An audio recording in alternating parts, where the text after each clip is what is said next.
Welcome back to the channel, everybody. I have my second cosplay project for your maybe grade 8 class.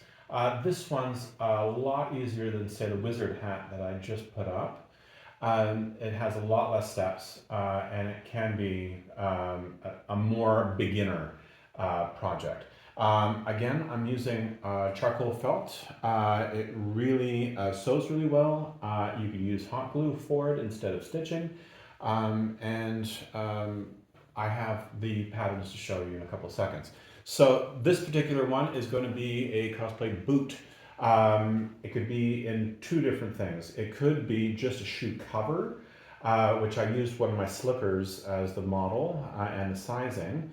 Or you could put a felt sole to it, so you could walk around with it on the inside at least. So maybe for a drama class. So they won't be able to walk outside with it, but on the inside it'll be fine. So I'm going to bring you to my cutting table, and I'm going to show you the patterns and how I came up with the measurements. So the fun part about this is it can be customized to the student's size of foot. Obviously, I did it to the size of my foot. I'm a standard size 10. And they could either bring a slipper in from home or they can just take their shoes off and trace. So you'll need two pieces. One piece of paper and trace out their shoe. They had a marker, okay? Start out with a pattern, and then you cut out your piece such as this. Okay, so I'm just using the same felt for the bottom as well. The second one is a little bit more complicated. It's the actual boot. So it's in double, so you need a left side and a right side. So when you're cutting out your fabric, you could either keep it like this, which is kind of simple, but that means you have to fold your fabric like this and plunk it down on the edge, okay? And then take your marker and trace it. How I came up with these measurements. So the student will measure from their heel. You know, one of these fabric measuring tapes really come in handy. So I measured from the bottom of their heel to the top of their calf muscle, right below their knee. Okay. The secret is to not make it too tight. So I measured the circumference of my calf muscle and then added a little bit of measurement, especially if you're going to be wearing this over, say, a pair of jeans, which is a little bit more bulky. If they're just using tights, that's another story. But better to be safe than sorry. Add a little bit to your measurements. There's also adding a little bit of seam allowance. I usually do probably about 1/4 of an inch to a 1/2 inch for seam allowance.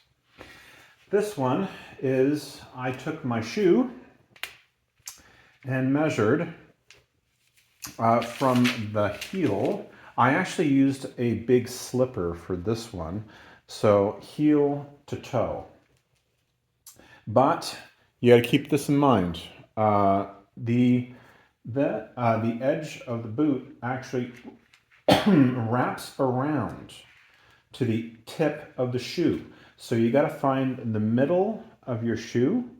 So your measurement is from the back of the heel all the way to the middle of the shoe.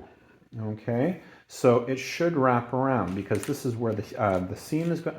There's no seam on the back because it's going to be like this, but there is going to be seam in the front. Okay, so you got to make sure that you don't make this too small, especially if you want to turn this into a boot cover or a shoe cover. So a lot of people are doing that. You can run to any store, pick up a cheap pair of slippers, like say an Ardennes store, or even I can go down to Chinatown in Montreal and get a few black slippers. They're only about $15. So if you wanted to go that route. The top part of this measurement is from the sole to the middle, okay, of the shoe. So because this is going to come and curve up to the top, and then this seam will be sewn.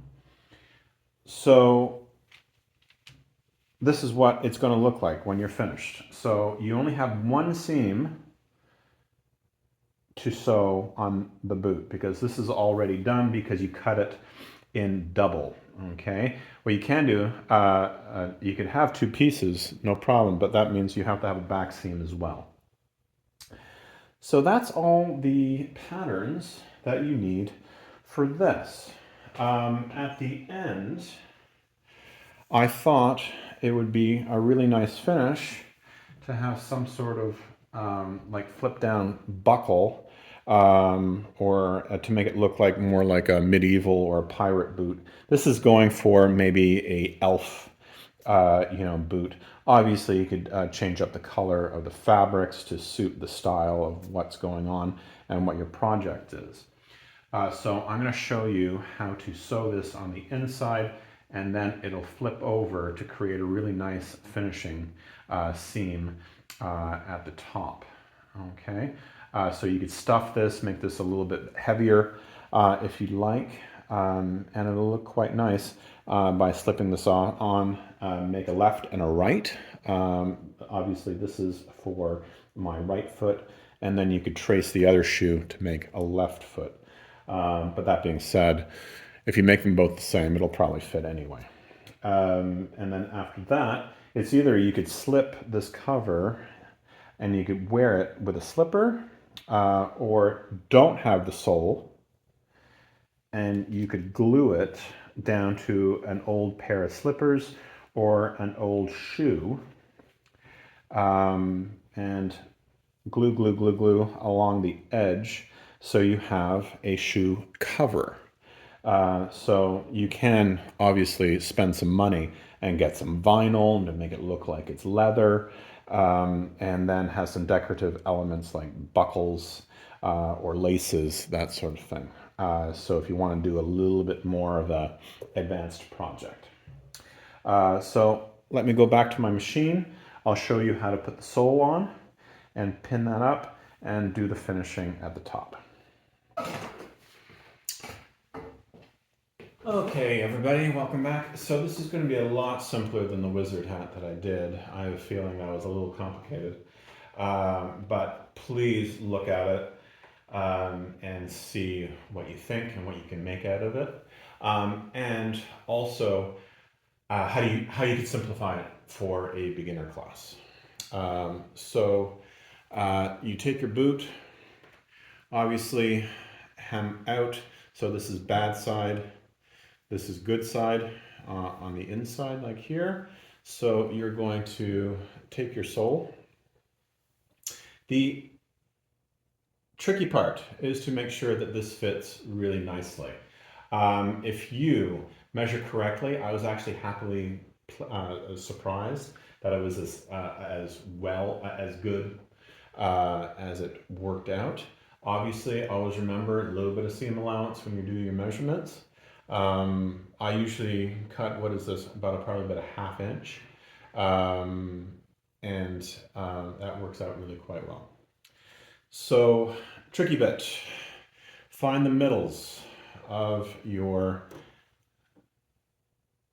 back of your heel, which is right here, just by folding it in half.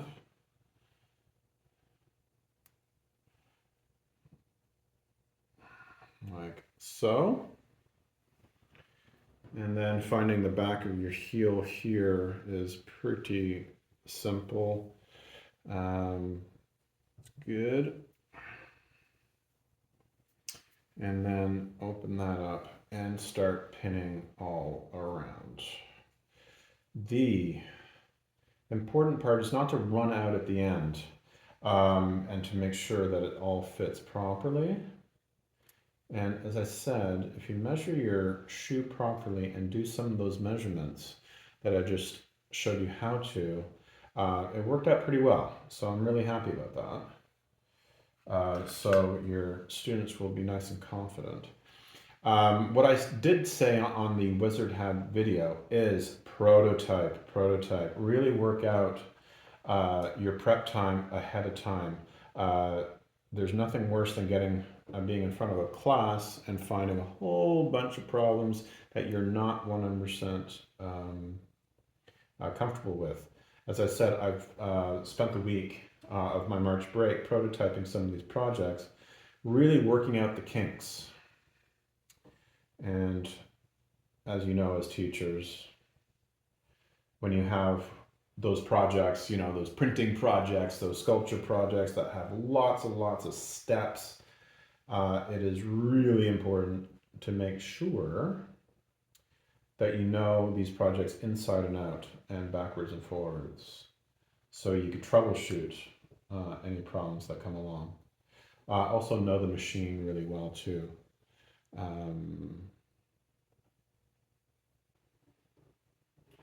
Make sure your machine's all ready. Bring down your foot, bring down the needle, and you should be able to do this in a couple of seconds.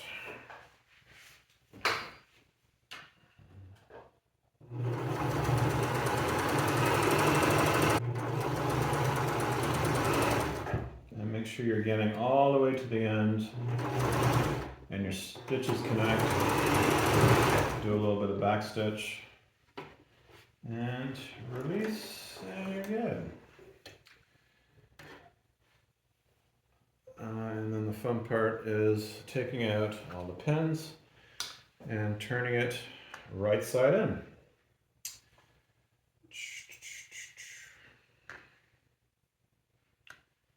Just to give you a background, before I went to art school, I was in theater school. So I had to take about 4 semesters worth of costume design, and then did a little bit of costume making on a stage.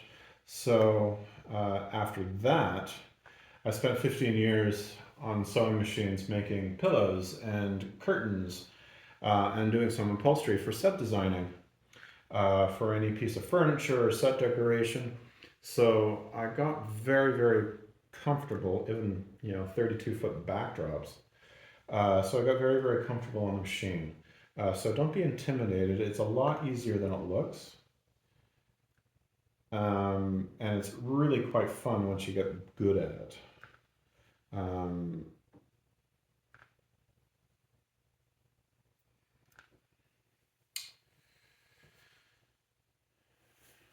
And voila, inside, out, foot. And if you spread it out, the seams actually really work out well.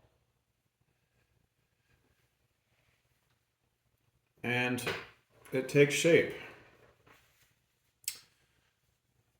Like this.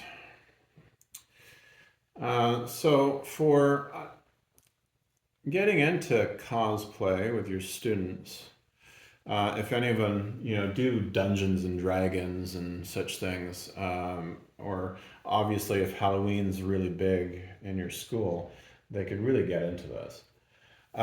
So to finish it off, I have just got some black felt to do sort of a finishing. I cut it, I made it twice as big, and then folded it and made a seam. So I thought this would be a really cool finishing to the boot. So I thought but that being said, you have to do good side to good side type idea and pin it on the inside of the boot, and then you flip it over. Okay, so I'm going to do that and see how it works out. You can easily just sandwich 2 pieces together, but I wanted to try this flipping to see if the if the finishing works really well, to have that clean line at the top. You never really want to see any sort of seam fray at the top of your projects.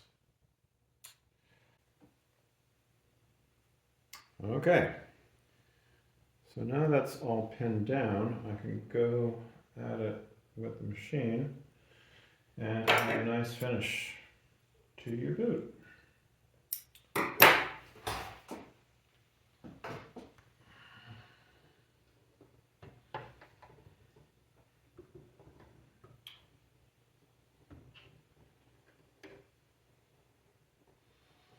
It's a bit stiff at the beginning because it's going through like several layers of felt, but it should be good.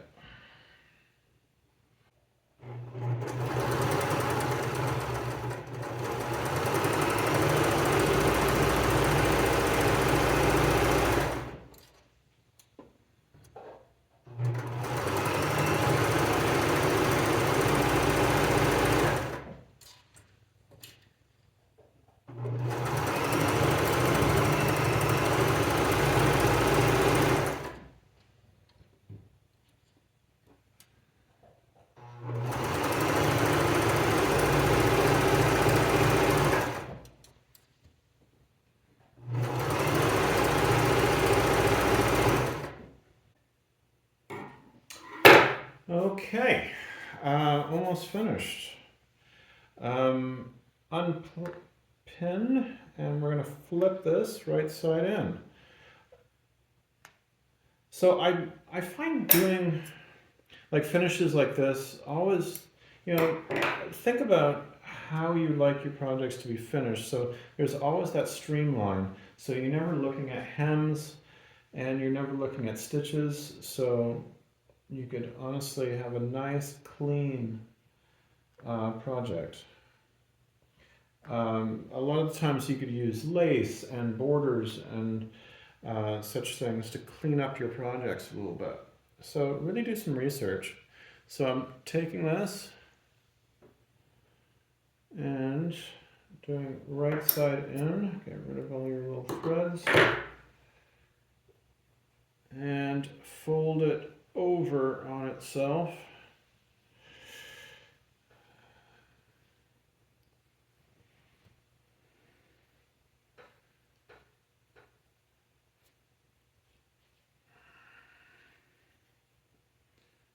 It's either do it that way or sort of the sandwich technique is really, putting the black on either end and then going around. Whatever's more simple to you. But if you look at the back, I have my two hems right here, really nice, a nice finish. And all the way around, you don't have any open seams. Your seams right here line up nicely, and you have a really nice boot. The fun part is they could slip this on and start walking around on it right away. And after that, you can, maybe have the bottom of the boot a different color, maybe the sole of the boot a different color.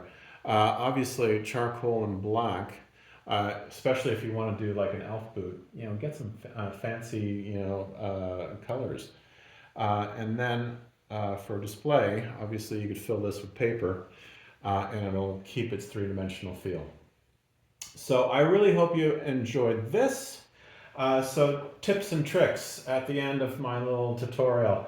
Obviously study. Get your patterns ready for your students. Put them on, say, a Bristol board. Cut them out so they stay really nice and fresh, and even have little tiny notes and some instructions on the pattern themselves. And practice a little bit. Have them maybe do a little bit of a preliminary work on the machine. Put some fabric through it. Teach them how to use the machines properly, and also maybe just pinning two pieces of fabric together might be really hard for them. So so you make sure that you do that. And at the same time, if you have a little bit of experience, you can probably simplify this project even more than it already does. Maybe do some homework on that to make it as easy as possible but at the same time challenging. You could build their skills up a little bit and make sure that things work out really well.